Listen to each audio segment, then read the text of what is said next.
সকালবেলায় এত সুন্দর হাওয়া দিচ্ছে, ঘুমের থেকে উঠে সোজা এই যে পেছনের গেটে এসে একটুখানি বসছিলাম, এত ভালো লাগছিল। নমস্কার বন্ধুরা, শুভ সকাল। কেমন আছেন আপনারা সবাই? আশা করছি আপনারা সবাই ভালো আছেন। আপনাদের ভালোবাসায় আমার পরিবারও কিন্তু সবাই খুব ভালো আছে। আর এস ফ্যামিলি সুন্দর আরও একটি ব্লগে আপনাদের সকলকে অনেক অনেক স্বাগত আর ভালোবাসা জানিয়ে আজকের ব্লগটি এখন থেকেই শুরু করলাম। আশা করছি আপনাদের প্রতিদিনের মতো আজকের ব্লগটিও ভালো লাগবে। চলুন তাহলে সাথে থাকুন, পাশে থাকুন, ব্লগটি দেখতে থাকুন। সকালবেলায় একটু লেবু জল খেয়েছিলাম, তারপরে ওই যে বসেছিলাম গাছের কাছে, তারপরে কিন্তু একটুখানি চা বানিয়ে খেয়ে নিয়েছিলাম। তারপরেই সোজা কিন্তু রান্নাবান্নার কাজে লেগেছি একটু ফ্রেশ হয়ে নিয়ে। আর এই তো এখানেতে রান্না কমপ্লিট করার পরে দেখলাম মাছ নিয়ে এসে হাজির হয়েছেন হাজব্যান্ড। তো যাই হোক, মাছগুলো অগত্যা বাঁচতেই হচ্ছে, তার কারণ এই মাছকে ফ্রিজে রাখলে হয়তো আরও খারাপ হয়ে যাবে। মাছটা খুব একটা ভালোও ছিল না, আবার খুব একটা খারাপও ছিল না। তো সেই জন্য আবারও এই পেছনের দিকটায় বেশ হাওয়া দিচ্ছিল ফুরফুর করে, রোদটাও আছে কিন্তু সাথে হাওয়াও আছে। সেই জন্য ভাবলাম এই দিকটাতে বসেই বেঁচে ফেলি। আর মাছটা ওজন ছিল প্রায় হয়তো 800 মতো। আর রুই মাছ আমার হাজব্যান্ড কিন্তু প্রচণ্ড ভালোবাসে, অন্য মাছ তো খেতেই চায় না, সেই জন্য পেটেই নিয়ে এসছে। এই যে দেখছেন একটা মাছ তো একদমই মনে হচ্ছে যেন কাঁটা ছেড়ে বেরিয়ে যাচ্ছে। এই মাছটা কিন্তু একদমই ভালো ছিল না। হ্যাঁ, পরে ছোট মাছটা যেটা কেটেছিলাম সেটা অবশ্য বেশ ভালো ছিল, একদম দেখে মনে হচ্ছিল যেন তাজা মাছ। চলুন তাহলে মাছগুলো কেটে ধুয়ে নিই, তারপরে আবারও আসছি।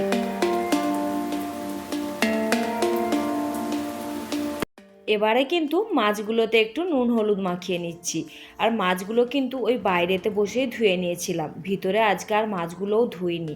তার কারণ কিচেনটা যেহেতু ছোট, সেই জন্য কিন্তু এই মাছ টাছ ধুলে পুরো যেন কিচেনে একটা আঁশটে বাজে গন্ধ ছাড়ে।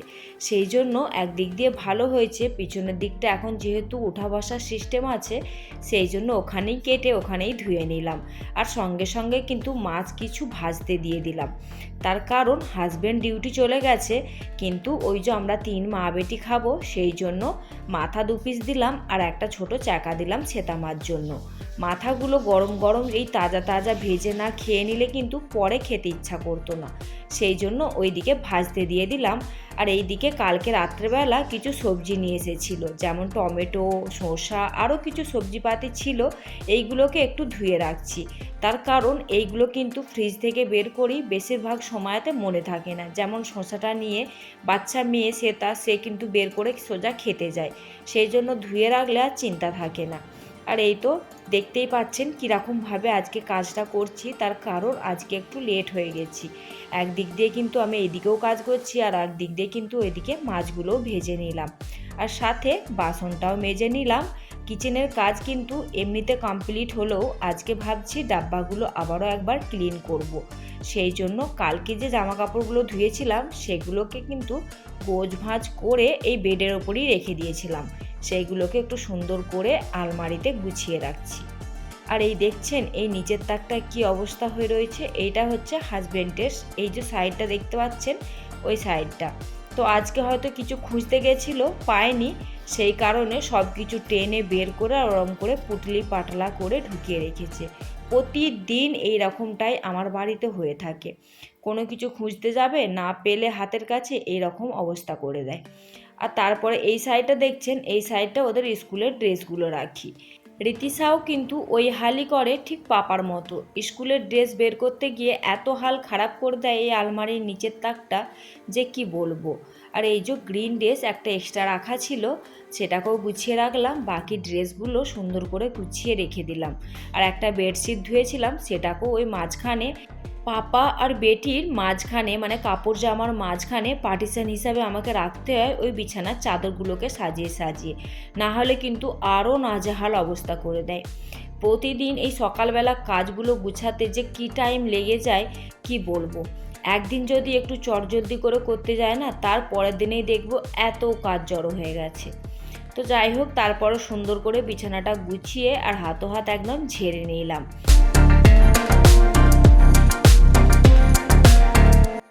আর এবারে কিন্তু ওই ছোট আলমারির মাথাটা একটু ভালো করে সাফ করে নিচ্ছি, তার কারণ পরশু দিনে করেছিলাম, কালকে করা হয়নি। আর আজকে যেন কত ধুলো পড়েছে মনে হচ্ছে।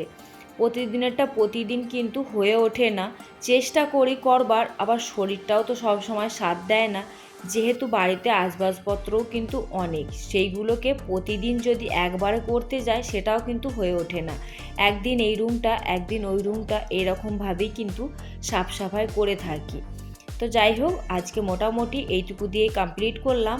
আবারও চলে আসলাম কিচেনের কাজ কিন্তু আজকে বেশ একটু বেশি আছে, সেই জন্য ওইদিকে আর ডাস্টিং ক্লিনিংয়ের কাজ বেশি করলাম না, অতটুকু করেই ছেড়ে দিলাম। আর এই যে এইখানেতে শসাগুলো রাখবো, আর এইখানে দেখুন কিছু শিমলা মির্চ ছিল, শিমলা মির্চগুলো কিন্তু শুকিয়ে যাচ্ছিল, সেই জন্য এইরকমভাবে এইটা কিন্তু মাশরুমের ডাব্বার ভিতরে একটা টিস্যু পেপার দিয়ে ভালো করে র্যাপিং করে রেখে দিলাম। আর সেই যে দেখেছিলেন টমেটো আর শসাটাকে ধুয়ে দিয়েছিলাম, এবারে কিন্তু জল ঝরে গেছে। টমেটো আর শসাগুলোকেও কিন্তু এইভাবেই এবারে টিস্যু পেপার দিয়ে রেখে দেব, তার কারণ ফ্রিজে কিন্তু এবারে কুলিংটা একটু বেশি পরিমাণেই করে দেওয়া আছে, সেই কারণে দেখছি এগুলো কিন্তু একটু চিপসে যাচ্ছে। সেই জন্য এইভাবে টিস্যু পেপার দিয়ে ভালো করে র্যাপিং করে রাখলে কিন্তু এই জিনিসটা হবে না, একদম সতেজ আর তরতাজা থাকবে। তো যাই হোক, মোটামুটি এই দিকের কাজগুলো তো কমপ্লিট করলাম।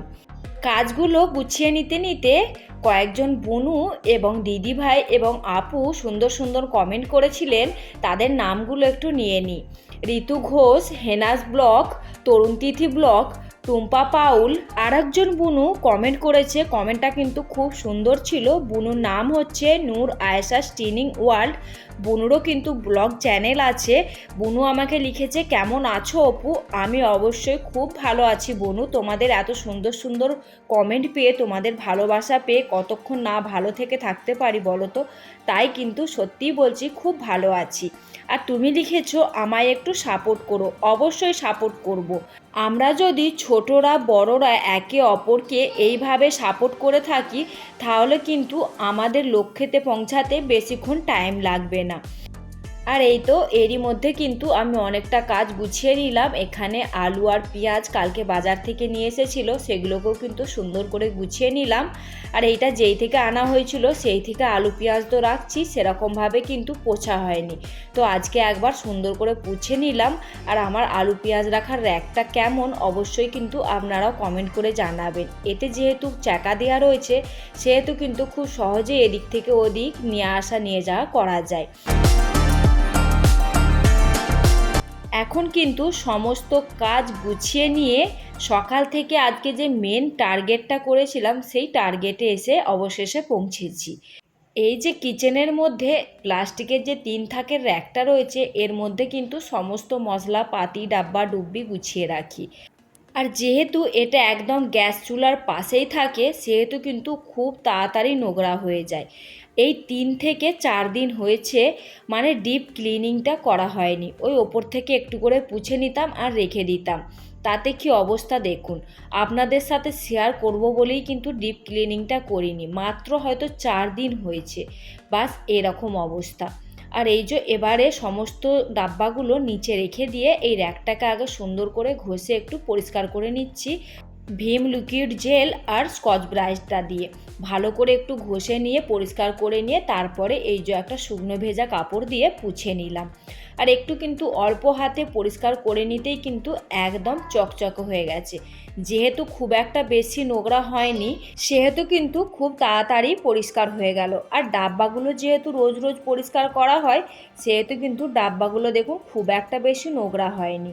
আর এই ডাব্বাটার মাথার ওপরে সেই যখন বাড়িতে পেন্ট হয়েছিল তখন একটু একটু ছিটে পড়েছিল, ওইগুলো কিন্তু পরিষ্কার করতে করতে একদমই কিন্তু এবারে পরিষ্কার হয়ে গেছে। আর এই যে সমস্ত ডাব্বাগুলোকে একটু কিন্তু হালকা হাতে একটু করে ঘষে নিচ্ছে, আর দেখুন একদম চকচক ঝকঝক করছে। আর এই হচ্ছে আমাদের, যদি প্রতিদিনের কাজটা প্রতিদিন করে নিতে পারি, তাহলে কিন্তু অনেকটা কষ্ট বা অনেকটা টাইম এই কিচেনের ওপর বা যে কোনো কাজের ওপর ওয়েস্ট হয় না। কিন্তু দেখবেন আপনারা, মুখে বললেই কিন্তু কোনো কাজ বললেই হয় না। তো এমন সময় যায় যে শরীর বয় না বা মন মেজাজ ভালো থাকে না, সেই জন্য কিন্তু প্রতিদিন সম্ভব হয় না। এই রকম ক্লিনিং যদি আমরা সপ্তাহে একটা দিনও করে নিই, তাহলেও কিন্তু অনেকটা পরিষ্কার থাকে। আর এই যে একদম হালকা হাতে একটু করে পুছে নিচ্ছি আর একদম পরিষ্কার হয়ে যাচ্ছে। আজকে আমার এই পর্যন্ত ব্লগটি আপনাদের কেমন লাগলো অবশ্যই কিন্তু কমেন্ট করে জানাতে ভুলবেন না। যদি ভালো লেগে থাকে তো প্লিজ একটা লাইক দিয়ে দেবেন। আর যদি কোনো নতুন বন্ধু আমার আজকের ব্লগটি দেখে থাকেন, আপনাদের কেমন লাগলো অবশ্যই কিন্তু একটা ছোট্ট করে কমেন্টের মাধ্যমে জানাতে ভুলবেন না। আর যদি কোথাও একটু মনটাকে ছুঁতে পারি তাহলে কিন্তু অবশ্যই চ্যানেলটিকে সাবস্ক্রাইব করে আমাকে ইউটিউব পরিবারে একটুখানি ছোট্ট করে জায়গা করে নেওয়ার জন্য সাহায্য করবেন।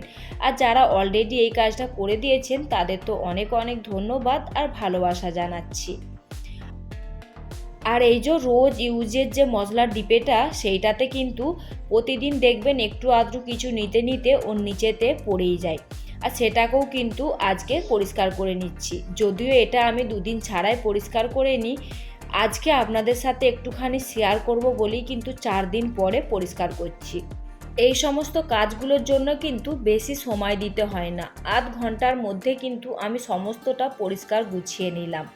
আর এই কাজগুলো কিন্তু আমরা রান্না করতে করতে দেখবেন কোনো কোনো রান্না বা সবজিতে বেশ অনেকটা টাইম লাগে। সেই ফাঁকা টাইমটা, অবসর সময়গুলো কিন্তু আমরা এই সমস্ত কাজগুলো যদি একটুখানি গুছিয়ে করে নিই তাহলে দেখবেন কিচেনটাও আমাদের ক্লিন থাকে আর আমাদের রান্না করার সময় তো অসুবিধা হয় না। আর এই যে এখানে কিন্তু মশলার ডিবেতে অনেক রকম মশলা শেষ হয়ে গেছিলো, সেগুলোকেও একটু করে ঢেলে নিলাম। যেখানে রোজের ইউজ করি সেখানেতেও, আর যেখানে মানে রেখে দিই যখন এইখানে ফুরিয়ে যায় রোজ ইউজ করার ডাব্বাতে, তখন এই ডাব্বাগুলো এইগুলো থেকে ঢেলে কিন্তু আমি নিই। সেগুলোকেও ভালো করে ভরে সুন্দর করে গুছিয়ে এবারে রেখে দেবো। আর এখনও কিন্তু কিছু কিছু মশলা প্যাকেটের মধ্যে রয়ে গেছে, সেই প্যাকেটগুলোকে মুড়ে ভাঁজ করে এই রকম ডাব্বার মধ্যে রেখে দিলে কিন্তু বেশ অনেক দিন ভালো থাকে। আর এই যে চিনিটা দেখুন আমি কীরকমভাবে ঢেলে নিচ্ছি। চিনির যেহেতু জারের মুখটা ছোট ছিল সেহেতু কিন্তু ঢালতে অসুবিধা হচ্ছিল। আর এই রকমভাবে হাতে চলে করে ঢেলে নিলাম, খুব সহজেই কিন্তু চিনিটা জারের মধ্যে ঢালা হয়ে গেল। এখন কিন্তু ঘড়িতে সময় হচ্ছে ঠিক 12:30। বাচ্চাদেরও স্কুল থেকে আসার টাইম হয়ে গেছে। আর আমিও কিন্তু এরই মধ্যে সমস্ত কাজটায় পরিষ্কারভাবে গুছিয়ে নিয়েছি। বাচ্চারা যতক্ষণ বাইরে থাকে ততক্ষণ যদি আমরা কাজকে গুছিয়ে করে নিতে পারি তাহলে কিন্তু সমস্ত কাজ টাইমের মধ্যে হয়ে যায়। যেহেতু বাড়িতে বাচ্চারা এখন ছোট সেহেতু কিন্তু আমাকে এই সমস্ত কাজগুলোকে একটু টাইম মেনটেন করেই করতে হয়। আর এই যে তেলের কন্টেনারটাতে তেলটাকেও ঢেলে রেখে দিলাম। এবারে দেখুন তো সাজিয়ে গুছিয়ে নেবার পরে কতটা সুন্দর লাগছে। আমি কিন্তু চেষ্টা করি কিচেনটা যেন সবসময় চকচকে ঝকঝকে পরিষ্কার থাকে, তাহলে আমাদেরও কিন্তু কিচেনের মধ্যে কাজ করতে ভালো লাগে। তেমন কিন্তু মা অন্নপূর্ণাও খুব খুশি হয়। চলুন তাহলে আজকের মতো এখানেই, টাটা।